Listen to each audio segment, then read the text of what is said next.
Fala aí galera, tudo tranquilo? Hoje estamos aqui, eu voltei do Japão, a barba voltou, podemos resumir os vídeos e vamos dar continuidade à nossa série Cartas à Igreja, que não acabou e não vai acabar até que tenhamos terminado as Cartas à Igreja.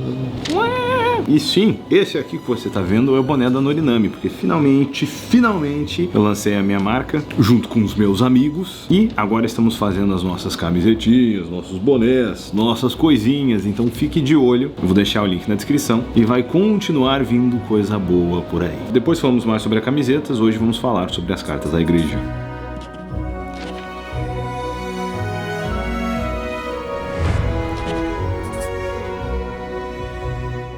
Efésios no capítulo 4, a unidade da fé. Portanto eu, prisioneiro no Senhor, peço-vos que andeis de modo digno para com o chamado que recebestes, com toda humildade e mansidão, com paciência, suportando-vos uns aos outros em amor, procurando cuidadosamente manter a unidade do Espírito no vínculo da paz. A unidade no Espírito é algo que precisa ser mantido e algo que leva cuidado, ou seja, não é simplesmente espontâneo, natural e mágico. Existe um esforço a ser feito para que a unidade no Espírito seja preservado. E muito disso parte ao próprio cristão estar disposto e sensível a ouvir do Espírito Santo. Eu já quero pausar aqui de maneira prática antes da gente continuar para contar uma história, para você entender que esse tipo de coisa acontece e é possível. Eu e um outro irmão nos encontramos num desentendimento. Eu estava com uma visão de uma história e ele estava com outra visão completamente diferente de algo que aconteceu no passado e tinha implicações a respeito do futuro, de maneira bem vaga. E era tipo assim, ou eu ia tomar um prejuízo ou ele ia tomar um prejuízo. Só que nós dois cristãos, que nós fizemos, nós oramos junto. Porque ninguém queria ficar de malandragem um com o outro, ninguém queria, né,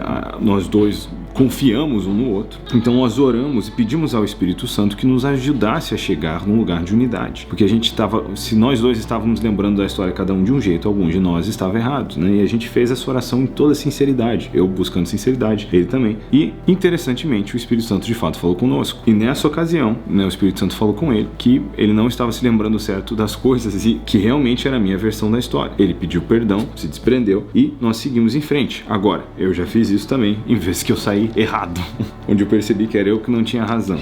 O ponto é, se recorremos ao Espírito, andaremos em unidade no Espírito. Há um só corpo e um só Espírito, como também fostes chamados em uma só esperança do vosso chamado. Há um só Senhor, uma só fé, um só batismo, um só Deus e Pai de todos, que é sobre todos, por todos e está em todos. Mas a graça foi concedida a cada um de nós conforme a medida do dom de Cristo. Por isso foi dito, subindo para o alto, levou cativo o cativeiro e deu dons aos homens. O que significa ele subiu, senão que também antes desceu às partes mais baixas da terra? Aquele que desceu é o mesmo que também subiu muito acima de todos os céus para preencher todas as coisas. Ele designou uns como apóstolos, outros como profetas, outros como evangelistas e ainda outros como pastores e mestres, tendo em vista o aperfeiçoamento dos santos para a obra do ministério, para a edificação do corpo de Cristo, até que todos cheguemos à unidade da fé no pleno conhecimento do Filho de Deus, ao estado de homem feito à medida da estatura e plenitude de Cristo, para que não sejamos mais inconstantes como crianças, levados ao redor por todo o vento de doutrina pela mentira dos homens e pela sua astúcia na invenção do erro. Pelo contrário,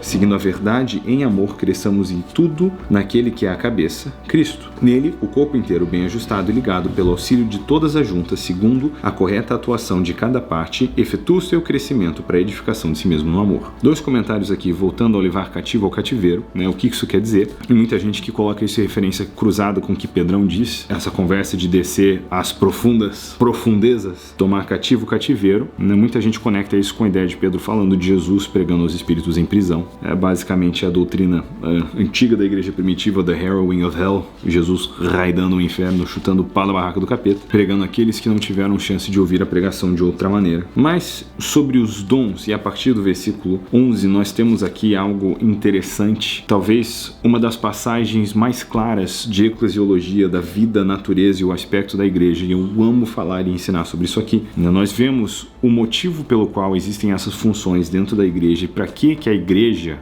os ministérios ao corpo de Cristo, eles existem. Então nós vemos esses dons ministeriais para a vida da igreja local com uma função. Eles são estabelecidos para equipar o povo santo e o preparar para realizar sua obra referente ao cabeça, que é Cristo, né? Então o povo santo, que são todos os cristãos, são responsáveis pelo cumprimento da obra de Cristo, que é a grande comissão. A igreja nasce como uma força-tarefa, né, a responder a essa missão. E esses ministérios da igreja local, eles servem para equipar todo o corpo de Cristo a realizar essa obra. Ou seja, o pastor, ele não só pastoreia, ele ensina o povo santo a pastorear, porque uma pessoa pode não ter sido chamada para ser um pastor em tempo integral, mas ela vai precisar arrebanhar as ovelhas perdidas de sua faculdade, de seu trabalho, de sua família e etc. Então, mesmo sem o chamado de pastorear, é necessário pastorear quando caminhamos com Cristo. O mestre, ele não só ensina, ele ensina o povo santo a ensinar. Algumas pessoas não têm chamados de ser mestre em tempo integral, mas o Pedrão falou em 1 Pedro 3,15 que cada um de nós tem que estar pronto a responder a qualquer um que indagar a respeito da nossa esperança em Cristo Jesus. Ou seja, você pode não ter sido chamado para ficar ensinando, fazendo vídeo, pregando de lugar em lugar, mas vai ter que pregar, vai ter que ensinar, vai ter que estar pronto para responder a qualquer um que indagar a respeito da sua esperança em Cristo Jesus. E assim vai, com o evangelista,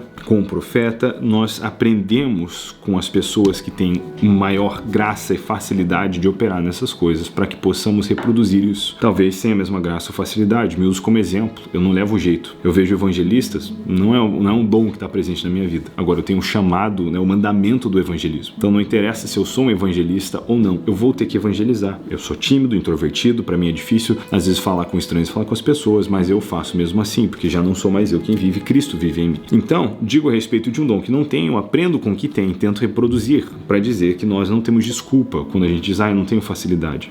Algumas pessoas dizem, eu não tenho facilidade de falar com os outros. Vai ter que aprender, não tem escolha, né? Faz parte da nossa jornada. É o evangelho do reino, isso vale mais do que as nossas próprias vidas. Se fosse o emprego dos sonhos, talvez, né, muita gente se esforçar. É só o evangelho. Aí a galera deixa pra lá. Então a igreja serve como esse QG de preparo. A obra não acontece no prédio, né? Ela acontece em todo lugar. Eu acho interessante, é o padrão do Novo Testamento, né? Nós vemos tanto em Atos a coisa rolando, né? Não só no templo, no pátio do templo e nos lares. A gente vê as coisas rolando na rua, nas viagens, né? Com Jesus, a gente vê no Evangelho de Mateus 34 encontros que as pessoas tiveram com ele durante seu ministério. Um deles foi dentro de uma sinagoga, o resto foi na rua, ao vivo, conversando com as pessoas, fazendo conexões e curando os enfermos, expulsando demônios. Então, assim vai, assim vai. Versículo 17, portanto, digo e dou testemunho no Senhor de que não andeis como andam os gentios, com pensamentos fúteis, obscurecidos no entendimento, separados da vida de Deus pela ignorância e dureza do coração. Havendo se tornado insensíveis, entregaram-se à devassidão para cometer com avidez todo tipo de impureza. Mas vós não aprendestes assim de Cristo, se é que de fato o ouvistes. Nele fostes instruídos conforme a verdade que está em Jesus, a vos despir do velho homem, do vosso procedimento anterior e que se corrompe pelos desejos maus e enganadores, e a vos renovar no espírito da vossa mente, e a vos revestir do novo homem, criado segundo Deus em verdadeira justiça e santidade. Por isso, abandonai a mentira e cada um fale a verdade com o seu próximo, pois somos membros uns dos outros. A casa dividida não prospera. Não adianta mentir pros irmãos. Por isso que é melhor ser podre e sincero tentar disfarçar que você tá limpinho quando você não tá. Digo por experiência própria. Já dizia Wozniak, o que dói é o que cura e o que aperta é o que segura. Seja vulnerável e sincero sobre as suas batalhas, sobre suas fraquezas, senão elas vão te engolir. Quando sentirdes raivas, não pequeis e não conserveis a vossa raiva até o pôr do sol, nem dei lugar ao diabo. Cara, isso aqui é interessante. Tá bravo? Lida com as tuas bravezas, meu irmão. Faz bem. Sabe por que você tá bravo? E isso aqui é muito importante, né? Às vezes você tá reagindo com as pessoas por coisinhas que acontecem, mas você tá bravo por outro motivo. Elas não têm culpa. Vai resolver o seu outro motivo, vai alinhar a sua cabeça, vai dormir. Mas não deixa essa raiva ficar ali. Ou alguém te chateou? Cara, vai conversar, mas vai conversar com humildade, com a postura para resolver, com a postura para seguir em frente, não para se gratificar. Para você se gratificar e satisfazer porque os outros estão errados e você é melhor, isso vai ficar bravo, porque não vai acontecer desse jeito nem a pau. Mas, se você estiver disposto a consertar e for humilde, então, sem ser um lugar de egoísmo, mais de querer estar bem, porque é melhor você estar bem do que você estar certo. Aquele que roubava, não roube mais. Pelo contrário, trabalhe fazendo com as mãos o que é bom, para que tenha o que repartir com quem está passando necessidade. Quem mentia, não deve mais mentir, agora que está no Senhor. Quem roubava não deve mais roubar, agora que está no Senhor. Infelizmente, tem muito cristão que conduz os seus negócios de maneira desonrosa ao Senhor. Tem muita gente dizendo servir Jesus, mas que dá calote nos outros, passa a perna nos outros. A gente tem que cuidar, porque tudo que a gente planta, a gente colhe. Cara, toda vez que a gente abre essa Bíblia, a gente apanha, né? É bom demais. Não saia da vossa boca nenhuma palavra que cause destruição, mas só a que seja boa, para a necessária edificação, a fim de que transmita graça aos que ouvem. E não entristeçais o Espírito Santo de Deus, com o qual fostes selados para o dia da redenção. Toda amargura, cólera, ira, gritaria e blasfêmia sejam eliminados do meio de vós, bem como toda maldade. Pelo contrário, sede bondosos e tende compaixão um para com os outros, perdoando uns aos outros, assim como Deus vos perdoou em Cristo. Em relação a perdoar um ao outro, né, eu acho que a gente fica de mãos atadas com a parábola que Jesus contou do credor incompassivo. Esse cara tem uma dívida impossível de se pagar numa vida, dinheiro geracional, aquilo ali. Um talento tem de 60, 90 libras de ouro, são muitos milhões de dólares. E não tinha como pagar isso numa vida, todo mundo entendia. Até se a gente pensar, tipo, aquilo, no Herodes, o tetrarca, o salário anual do cara, que era o cara da região, era 900 talentos por ano. Então, até para ele demoraria muito para fazer, e ainda não sei se seria possível, né? Dado despesas e tudo mais. O ponto é, Jesus estava falando de uma quantia de dinheiro impagável, todo mundo entendia.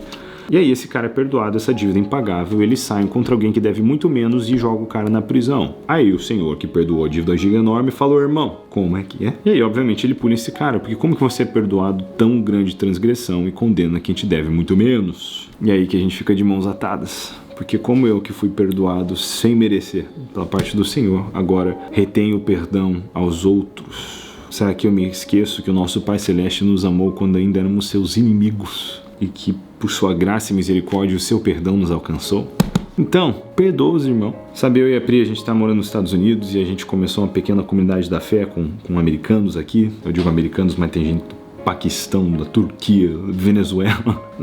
Negócio bem internacional. Os muçulmanos aceitando Jesus aqui em casa, coisa boa. Mas uma coisa que quando a galera chega, a gente já fala: ó, a gente vai falhar com vocês, né? Anda com nós, mas nós vamos apontar vocês em algum momento, né? Não fique desapontado quando isso acontecer, já espere isso. Você vai precisar perdoar a gente como a gente vai precisar te perdoar, mas Jesus não vai falhar você, né? E a gente deixa isso claro, mas faz parte da vivência da comunidade de perdoar uns aos outros. Então, fica a dica, não tenha o perdão dos outros, porque você foi grandemente perdoado. Deus abençoe. Semana que vem a gente tem mais com Efésios 5, uma das minhas passagens prediletas de toda a carta à igreja de Éfeso. E a gente se vê então. Muito obrigado, Deus abençoe. Confira o site do Norinami. Saudades de vocês. Como diria o tio Adriano, beijo grande, abraço gigante. Tchau, tchau.